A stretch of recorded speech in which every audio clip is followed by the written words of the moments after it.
Hello, everyone, and welcome back to The Real Deal, Ball State's premier entertainment news show. I'm your host, Gabby Kramer. And I'm Owen DeWeese, about to walk my bestie down the aisle. Wait, you're walking which down the aisle? Because I called Jamie. Kat. I'm obviously going to walk Kat down the aisle. Good, because I have a whole plan for Jamie. What's your plan, Gabby? It's a surprise. The whole wedding's a surprise. Kat and Jamie still don't know that it's even happening. When are we even going to tell them, though? Right after Kiona's segment. Hi, I'm Kiana Stewart. Most of you may know me as the host of the Real Deal podcast. As we close another school year in the book, summer is upon us.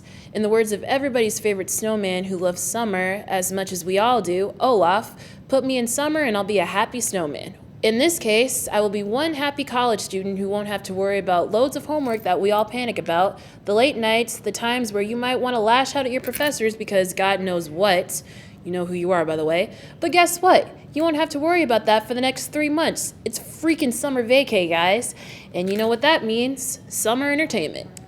Now, if you're wanting to use the first days of your summer vacation sleeping and just relaxing, by all means, go for it. I would honestly do the same because after this year, we all deserve some well-deserved rest. But when you're ready, you're probably looking for some of the best movies, TV shows, or new music to catch up on during that time, right? Well, don't worry. I got you covered.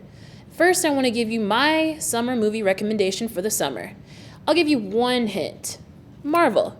You can't deny that when it comes to Marvel movies that come out in the summer, they are out of this world. No pun intended. But to me, when I think of Marvel, it's Chris Hemsworth. Yep, dare I say. But Chris Hemsworth returned as the mighty Thor in the highly anticipated sequel, Thor: Love and Thunder. This time around, he has the Guardians of the Galaxy with him as Thor tries to carve through his own path, not only as a superhero, but as a human being. But then a new big bad named Gore, the God Butcher, wants to eliminate gods from existence. He has to call on his friends, old and new, to stop him. But this also marks the return of one of my favorite characters in the MCU, Jane Foster, who is played by Natalie Portman. But this time, she's taking Realm of the Hammer as Lady Thor. First of all, girl power at its finest hour. And secondly, I've been waiting for Jane Foster to come back to the MCU because, honestly, I think she and Thor make a cute couple in the first two films. And now that they are back together this time around in a new capacity and circumstance, I think they will be a force to be reckoned with. Also, with combined characters from other Marvel movies, the comedy between Chris Hemsworth and Chris Pratt, the action-packed scenes, Marvel sure knows how to do it right, and there's something for the whole family. So make sure you check it out in theaters on July 8th. With the movies out of the way, you're probably thinking about what you might want to watch on your couch and make whatever you are watching your binge-watching TV show of the summer. Probably something that is highly anticipated, something exciting, something that makes us feel strange. Well, this summer, you might want to return to the town of Hawkins, Indiana for the first part of Season 4 of the hit Netflix show Stranger Things, which will be set to release on May 27th. Don't worry, if you are not caught up, I will not recap Season 3. But the whole feeling of Season 4 is everything that you're asking for. After the events of last season with the supernatural threat terrorizing and bringing destruction to the small town, the city of Hawkins is forever changed. Along with drama, suspense, friendships, and relationships tested, and new supernatural big bad that could save the town, this season is definitely one to watch. Honestly, I just really hope to see Hooper on my screen again. And not to mention one of my favorite romance pairings, Mike and Eleven. Just makes my heart swoon. This show has definitely been one of my favorite pastimes, and I'm honestly going to miss this show when the 5th and final season comes out. But until then, I'm so pumped for Season 4, and I hope you guys tune in this summer too. All this movie and TV watching is making me want to have my own personal dance party, or maybe some sweet beats or hot jams in your car, or in your house, at a party, or maybe in the shower. Yes, I said sweet beats and hot jams. You can thank my stepdad for that one. But the music artist that I would recommend you listen to this summer is none other than Harry Styles.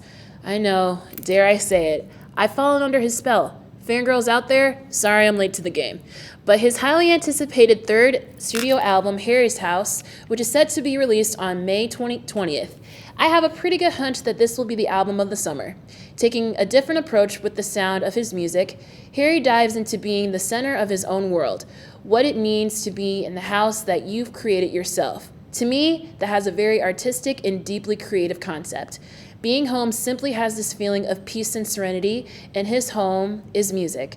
Being able to be free and expressive in the world as you are at home, just being yourself in your own home and outside of your house. His latest single, As It Was, gives us a taste of what we can expect.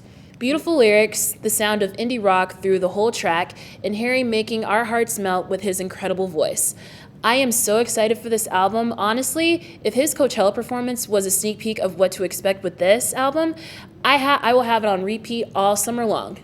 Now, before I bid you adieu to a safe and restful and well-deserved summer, to the people at The Real Deal, thank you so much for being the highlight of my junior year. I always wake up every Tuesday looking forward to be a part of this show, but most importantly, the friendships and the connections I have made this year has been the best part. At the beginning of the year, I was feeling really lonely trying to make friends, and you guys took me in and made me feel welcome and included. To the departing seniors, I love you guys so much. I will miss you like crazy, but I know it will not be the last time I see you guys. I wish you nothing but positive energy and good vibes in your lives and careers. To everyone else, I love all of you guys too, and I cannot wait to come back next year to be a part of this special show and a group of people. We are going to crush it. I'm Kiana. I hope you all have a wonderful summer, and I will see you next time.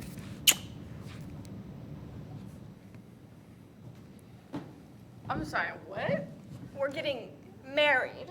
Okay, wait, so when was that announced? Now, right now, surprise! Let's go. Oh, okay, Yeah. okay.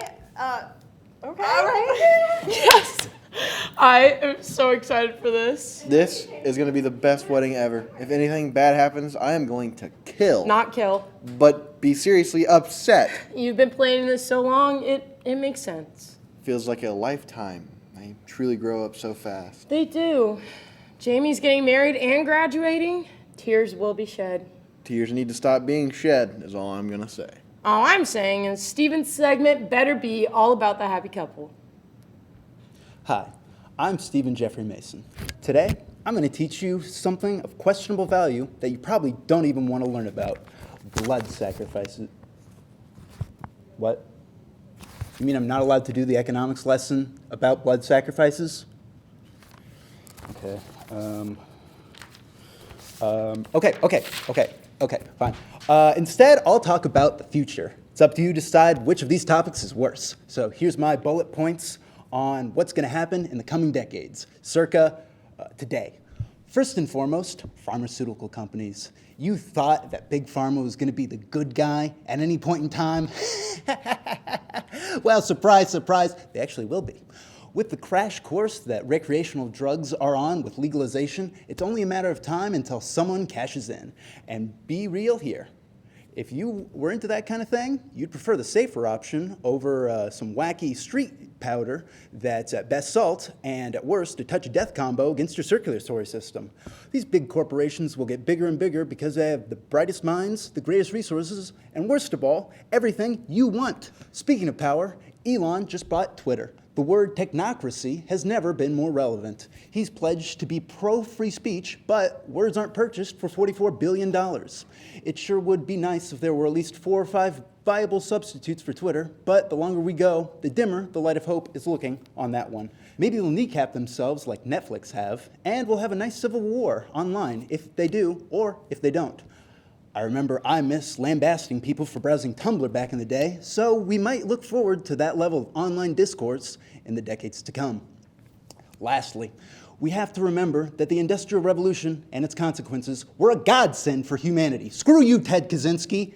Everything you take for granted in life is the result of a global supply chain and consumer capitalism. Everything!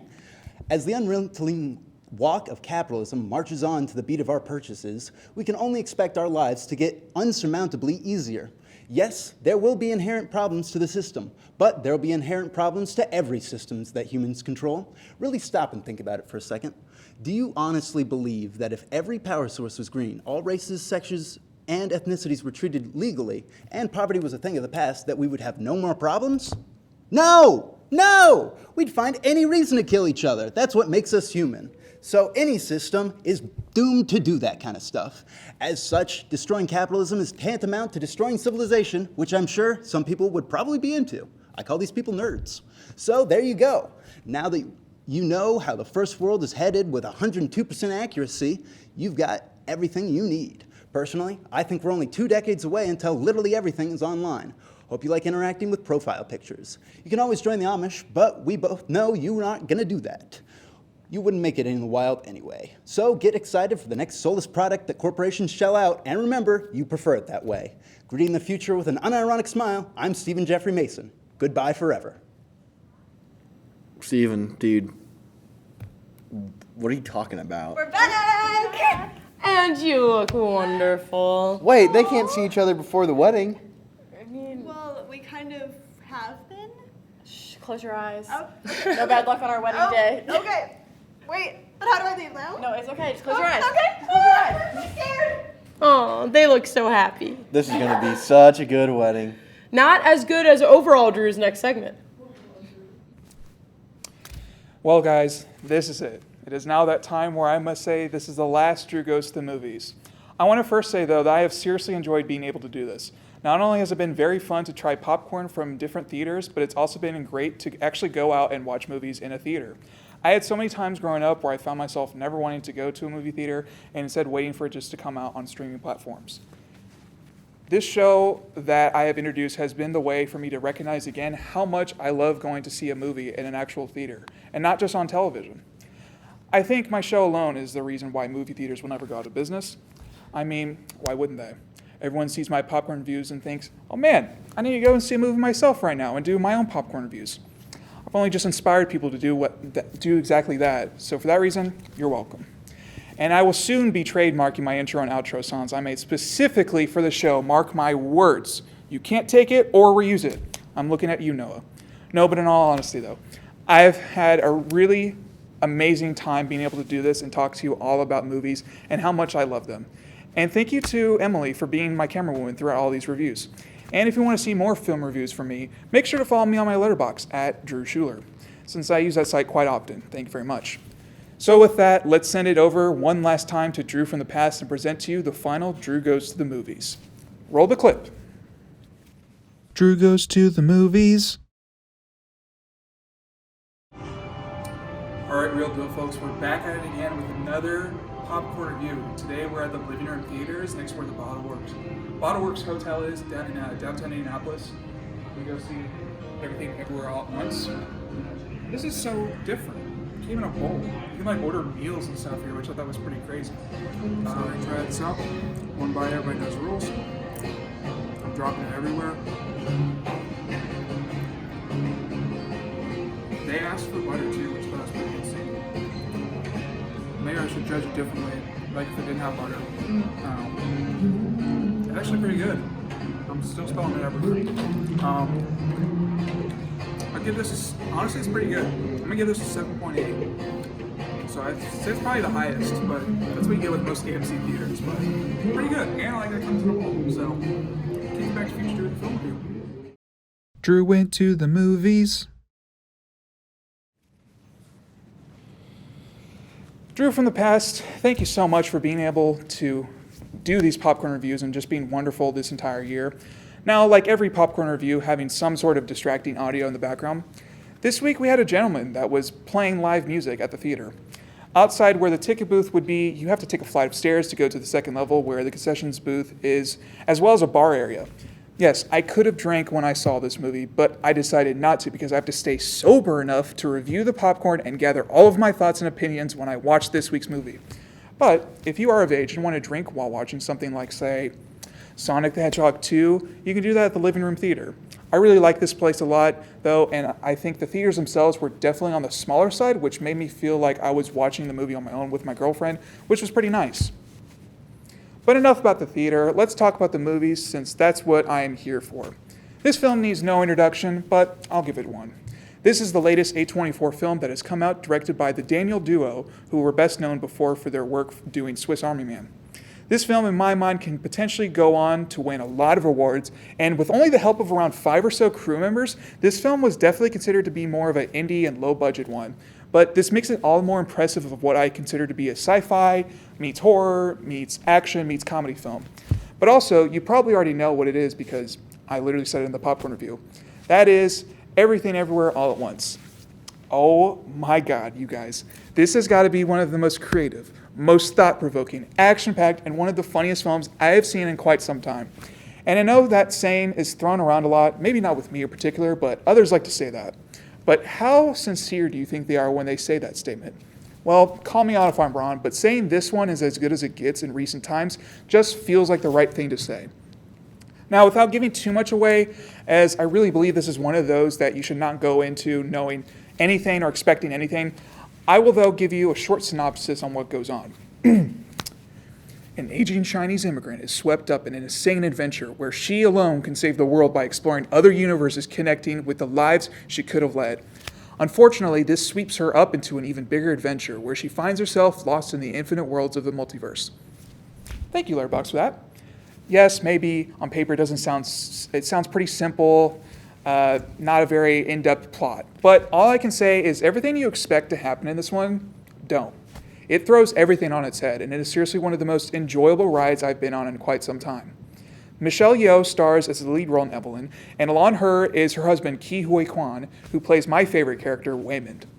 You might also remember this actor for his role as Short Round, the little boy in the movie Indiana Jones and the Temple of Doom. I saw that he was in that one after actually seeing this movie, and it was honestly such a cool and nice surprise to see him after so many years as he stars in this one. Jamie Lee Curtis is also in this one, and she plays Deirdre, and Deirdre alone could be a movie in and of itself. I am in love with this character. She did amazing. All of the performances were pretty incredible, and I couldn't find any faults when it came to the acting. This is also considered to be an action movie. Yes, very surprising stuff. Again, without giving too much away, let me just say that action-based movies have never been a real favorite of mine, but that being said, all the action that is done in this one just works. The action sequences all flowed together and kept me at the edge of my seat.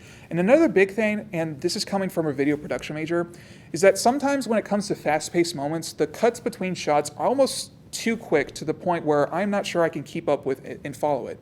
But I felt that this wasn't the case here. The choreography was all done extremely well, and every shot seems important and necessary. I think each shot told enough to keep the momentum going and the story going along. Now for the visuals, I am really just blown away, only how a set few people were able to do this and put this all together, and also considering how the Daniel directors explained how low budget but effective the visual effects were. There's a YouTube video I saw recently on this film and how all the different effects were done, and it was really, really cool and interesting to see. They explained how it was done pretty much in a room, like almost be like someone's home, and how low effort it really took for them to create these very visually appealing shots. And this got me inspired and thinking to myself, hey, maybe this is something I could do in the future, because I just thought it looked like so much fun, and the visuals are for me, what really sets Everything Everywhere All at Once apart from other films for me. Now, the ending of this really made me just wish that this had never really ended. I really enjoyed it that much. I really have no complaints when it comes to this one, and I am genuinely so happy that I was able to watch this one. I might even go buy a ticket and see it after this show. I loved it that much, and I would really love nothing more than to watch it again. Do yourself a favor and go see Everything Everywhere All at Once if you haven't already. You'll thank me later. But that is all I have for you guys this week. I've been your trusted popcorn and film reviewer, Drew Schuler, and if you'll excuse me, I have a wedding to officiate. This top button is always so hard to get. I give up on it. Well, I'll see you guys in the next one. I have to go. Okay. I think I just made it just in time. Okay. Well, thank you guys for being here. Bubbles are great. Thank you so much, Drew, for another amazing segment, and thank you for taking time out of your day to officiate this beautiful exchange of love. No. You have to introduce everyone first. And with that, good morning, good evening, good afternoon to everyone here and watching from around the world. We are gathered here today to celebrate love.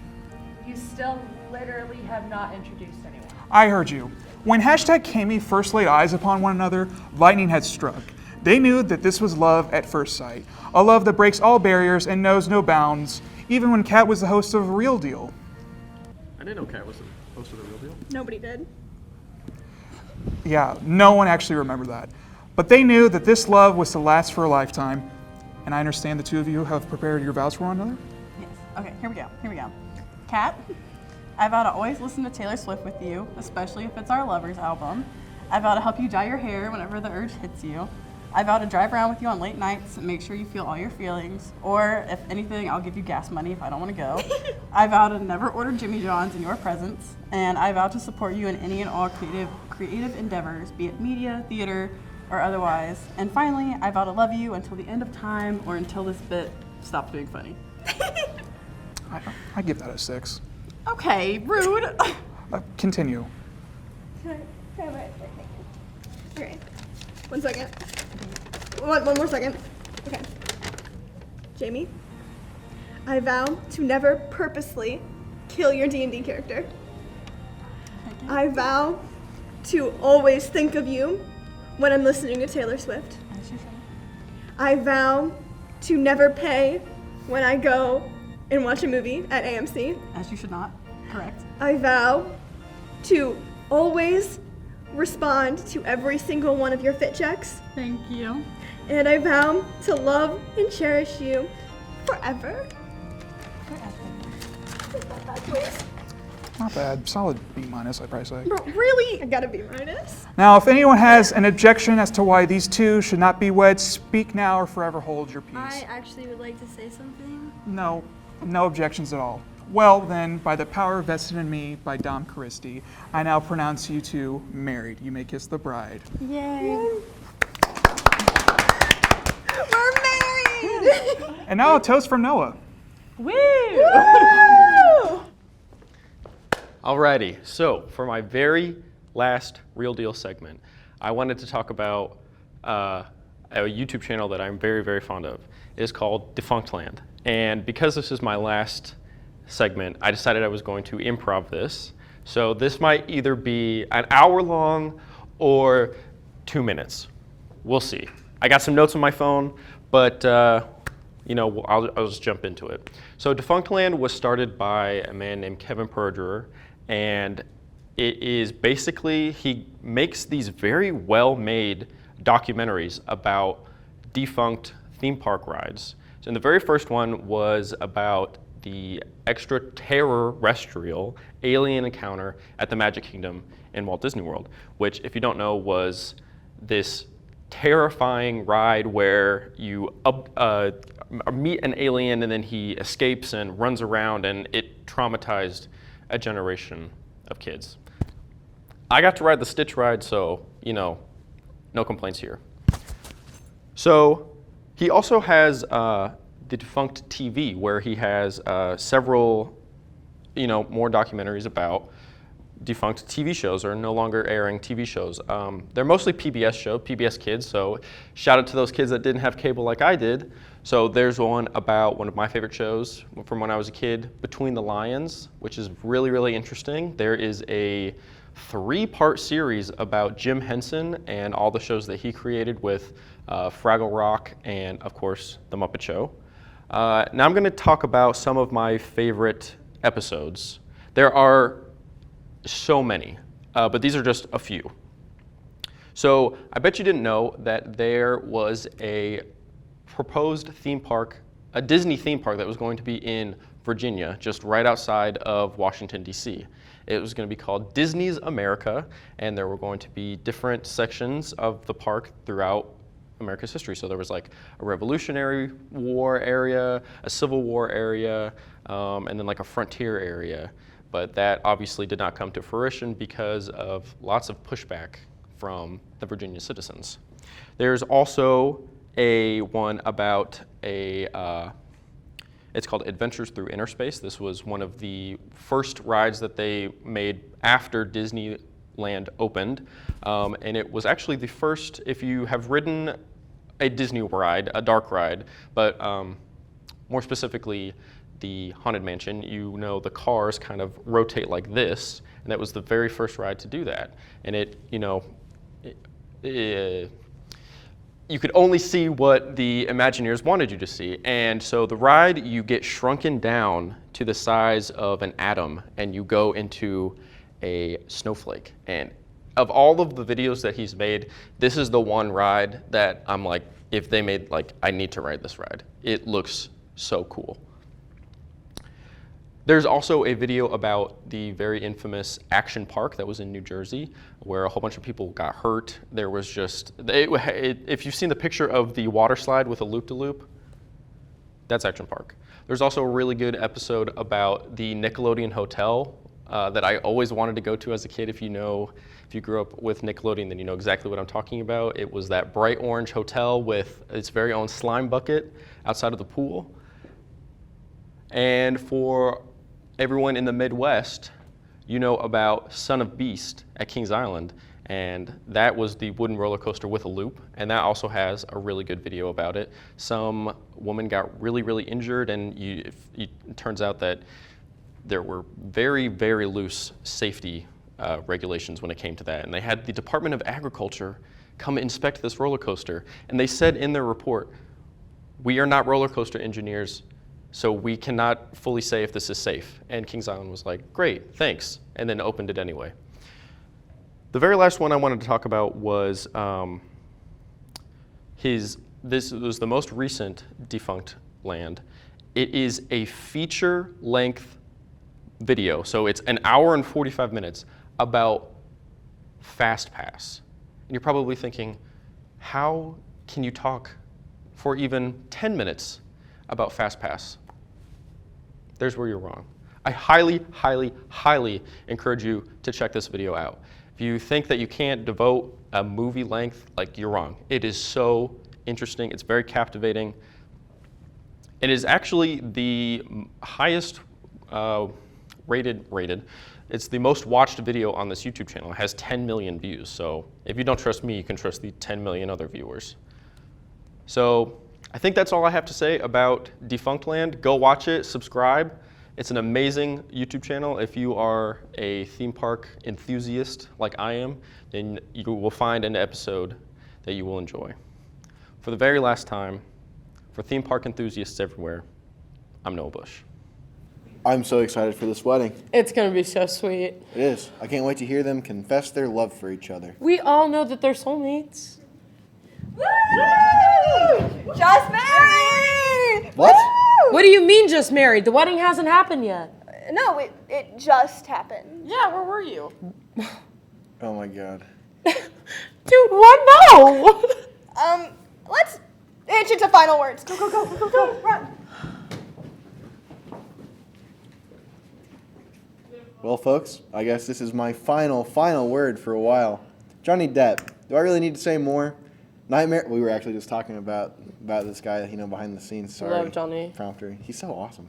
Nightmare on Elm Street. What's Eating Gilbert Grape? Pirates of the freaking Caribbean. This dude's a legend, and he deserves the respect of one. Anyway, none of that's relevant. Should be known by now that one of my favorite authors is Hunter S. Thompson. I actually spoke about the movie Fear and Loathing in Las Vegas earlier in the year, adapted from the Hunter S. Thompson book of the same name, starring Johnny Depp. There's a weird story behind the friendship of Depp and Thompson, but it all boils down to a mutual love for Kentucky, guns, and booze. Thompson started to write the book called The Rum Diary in 1959, but it never really saw the light of day. It wasn't until Thompson's death in 2003, when Depp was looking through his stuff, for it to come out. Depp apparently liked it a lot because he had it written into a screenplay where he played the character representing Thompson. Unlike a lot of his other work, The Rum Diary was mostly fictional with sprinkles of truth in it. It was like the other way around. It was usually the other way around. In the movie, a hard-drinking journalist, I pulled this straight from IMDb, I'm sorry, I was crunched on time. Hard-drinking journalist Paul Kemp, played by Johnny Depp, takes a job at a besieged newspaper company in San Juan, Puerto Rico. His volatile editor, Lauderman, played by Richard Jenkins, assigns him to tourist pieces and horoscopes, but he promises more to come. Paul rooms with Sala, Michael Rispoli, an aging and equally alcoholic reporter in a rundown flat. Sanderson, Aaron Eckhart, a wealthy entrepreneur, hires Paul to flack for a group of investors who plan to buy an island near the capital and build a huge, awesome luxury resort. The movie also stars Amber Turd.